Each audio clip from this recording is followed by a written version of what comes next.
네, 방금 소개받은 김조한입니다. 제가 맡은 토픽은 에오틱 디지스에 있어서 CBAS 치료 어떻게 하느냐인 것 같고요.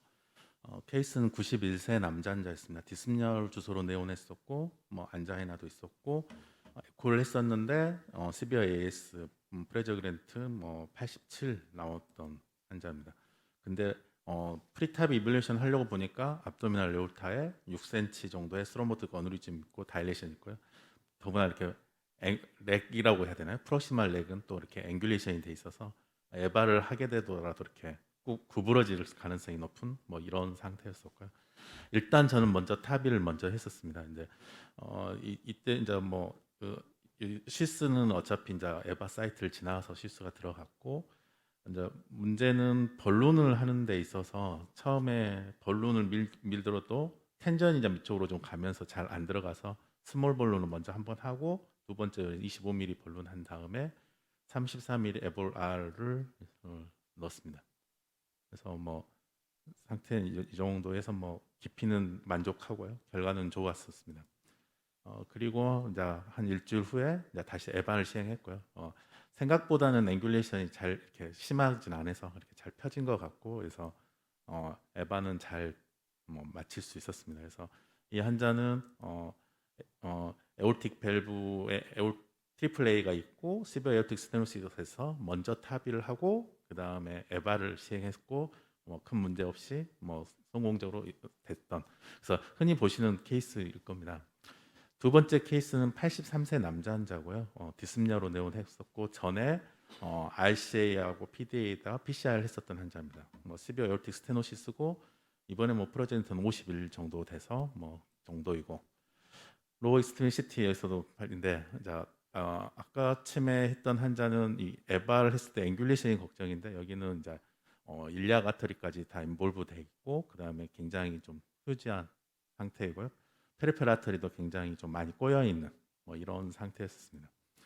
에오토그램 해서 보시면 에오토 어느리즘도 걱정이지만 이쪽 왼쪽은 이렇게 꺾여 있고, 여기도 일리아 아터리 어느리즘에 꺾여 있는, 그래서 이게 에바도 쉽지 않을 것 같고 타비를 하는 데 있어서 과연 이게 버텨줄 건가 하는 것이 있었습니다. 일단은 에바보다는 먼저 타비를 먼저 하기로 생각을 하고 피그테일 에오토그램 하고 템퍼레 넣어놓고 따라서 시스 넣었습니다. 시스 넣는데 앵귤레이션 되긴 하고 그렇지만 끝까지 올라가고 사이즈는 됐기 때문에 이제 근데 여기가 아니라 소라스 게올타에 이제 또 이쪽에 있는 부분이 또 앵귤레이션이 상당히 심하게 있었었고요. 여기서 이제 문제는 진짜 8mm 벌룬을 넣어서 이제 벌룬을 한 대까지는 성공했습니다. 그러니까 어차피 이제 일반적인 벌룬을 통과하면 밑에서 다 텐자를 먹어서 이게 통과가 안 될 것 같아서 일단 8mm 벌룬을 통과해서 했고요. 그 다음에 12mm 벌룬을 통과해서 벌룬을 했습니다. 그리고 20mm를 벌룬을 하려고 하는데 이제 통과가 간신히 됐습니다. 안 되고, 그래서 되고 이 다음에 이제 밸브를 넣으려고 하고 있는데 어떻게 하더라도 밑에 있는 데서 텐전을 다 먹고 밸브가 이걸 통과하지를 못하고 있는 상태였습니다. 물론 롱시스를 써야 된다는 이야기도 있고 밑에 에바를 먼저 해놓고 해야 된다는 이야기도 있고 했습니다만, 저희는 그냥 서브클라비언 어프로치로 하기로 하고 서브클라비언 어프로치해서 다양스럽게 타비는 서브클라비언 오니까 이제 텐전이나 이런 거 걱정 안 해도 되고 해서 더구나 34mm 이렇게 해서 인서션을 했고요. 약간 이쪽에 좀 덜 펴진 것 같은 느낌은 들지만 그래도 깊이나 이런 것은 잘 좋았고 타비는 잘 됐었고 그 이후에 이제 에바까지 할 수 있었습니다. 시비어 에올틱 스테노시스와 트리플 A가 같이 있는 경우 보통 보시면 한 5% 정도 된다고들 이야기를 합니다. 물론 이제 이 에바가 해야 되는 트리플 A하고 시비어 에올틱 스테노시스가 같은 조건에서 생기기 때문에 아마 더 많을 수도 있을 것 같습니다. 저희 환자 한 218명 정도 합의했었는데 그 중에서 에바를 같이 했던 환자, 태반은 없었고요. 에바를 같이 했던 환자가 약 3명에서 1.3%. 저희도 좀 경험이 좀 적은 것 같습니다. 더 있어야 될 것 같고요. 그런데 타비하고 에바를 할 때에 뭘 먼저 할 거냐, 아니면 한 번에 하는 게 낫겠냐, 나눠서 할 것이 낫겠냐라는 비교들을 하게 됩니다. 그래서 원 스테이지를 하는 거냐, 스테이지를 플러스를 하느냐 이 부분에 있어서 이제 뭐 여러 선생님들이 다 이건 뭐 통계가 나온 것도 아니고요. 근데 다만 걱정스러워하는 건 뭐냐면 탑의를 하게 되면 처음 날, 두 번째 날 혈압이 올라가더라. 특히나 이렇게 혈압 올라간 환자들이 나중에 보면 매우도 좋더라. 뭐 이런 결과들 많이 발표를 하십니다. 그래서 시스톨릭 PP가 갑작스럽게 올라갈 수 있다. 뭐 120이었던 환자가 다음 날 보니까 160, 180에서 뭐 약 쓰고 하는 뭐 이런 것들이 생기는데 이렇게 탑의를 하고 나서 BP가 올라가는 것들이 트리플 A의 럽처의 리스크가 더 높지 않겠냐. 그래서 원 스테이지를 하면 이런 거 없고 스테이지를 하면 이제 이틀이나 3일째 혈압이 올라가면서 럽처되지 않을까 해서 원 스테이지를 하는 게 좋지 않겠냐 말씀하시는 분들이 있습니다. 또 바스큘러 컴플리케이션을 보면 탑이 바스큘러 컴플리케이션 보면 약 5.9%, 그다음에 블리딩 13.6%로 굉장히 높습니다. 에바도 4, 3, 1 뭐 이렇게 해가지고 8% 정도의 컴플리케이션입니다. 그러니까 같은 프로시저 이쪽도 한 13%, 이 정도 8% 컴플리케이션이 있는 건데 순차적으로 이 컴플리케이션을 동반을 하면서 할 거냐, 차라리 한 번에 하면 그냥 13% 내에서 범위 내에서 들어가지 않겠냐 하시면서 이렇게 13 더하기 8보다는 13이 더 낫지 않겠냐라고 말씀을 하시면서 원 스테이지로 하는 게 좋겠다 하시는 분들도 있고요. 보통 탑이 하면 저희 뭐 일주일 많이 하시거나 아니면 뭐 좋은 센터는 3일 만에 이제 퇴원시키기도 하고 또 컴플리케이션 계시면 이 정도의 보통 이야기를 하고 있을 거예요.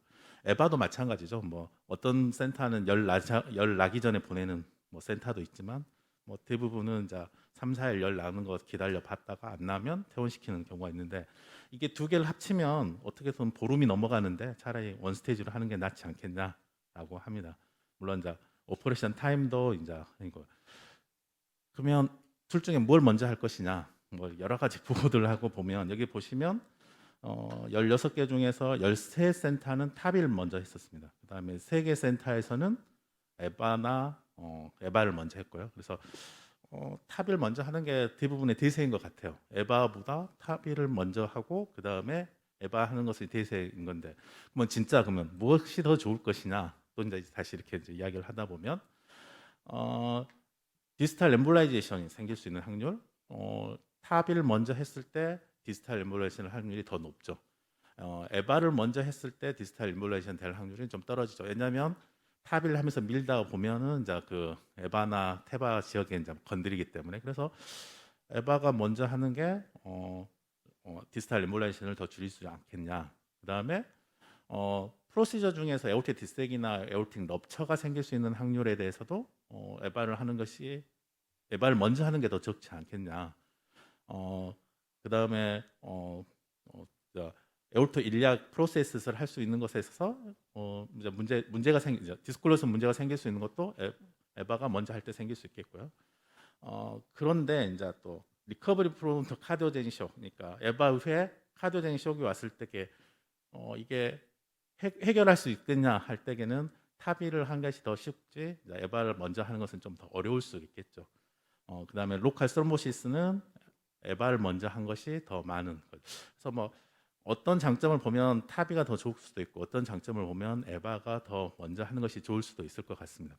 다만 이제 하나 문제는 아까 저 걱정했던 저 첫 번째 케이스 같이 에오틱 앵글이 심한 환자에서 에바를 먼저 하고 나서 탑이 밸브를 올리다가 그 프록시말에 있는 후크에 이제 밸브가 걸려서 이제 문제가 생겨서 빼도 박도 못하는 뭐 이런 상황이 좀 생기는 경우가 있어서 그런 경우에 있어서는 셀프 이스탄불을 하는 게 훨씬 더 그걸 크로스하기 더 좋지 않겠냐 하는 이야기가 있고요.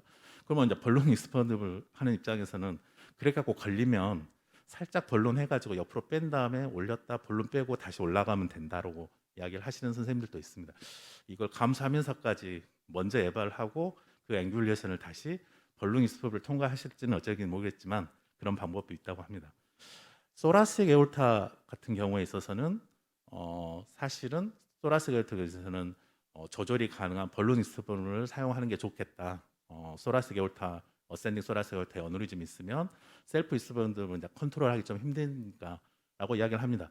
물론 또 셀프 익스퍼블 좋아하시는 선생님은 우리는 스네어 하면 돼. 스네어로 이렇게 걸어서 얼마든지 통과시킬 수 있어, 앵귤레이션 만들 수 있어라고 말씀하시기도 합니다. 하지만 여기서도 마찬가지로 에바르나 테바를 먼저 할 거냐, 탑을 먼저 할 거냐 이 문제에 있어서는 서로 엇갈리는 상태입니다. 일단 어느리즘이 더 많은 환자, 어느리즘이 있는 환자에 있어서 탑을 했을 때 위험도를 보면 훨씬 더 에바 있는 환자들이 확실히 더 많은 것 같고요. 그래서 이제 결론은 아직까지 답은 없는 것 같습니다. 그리고 그렇지만 이제 뭐 케이스에 따라서 하면 될 것 같고요. 그래서 제 생각에는 쉬운 것부터 하시고 그 다음에 어려운 거 하면 되지 않을까 생각합니다. 이상입니다.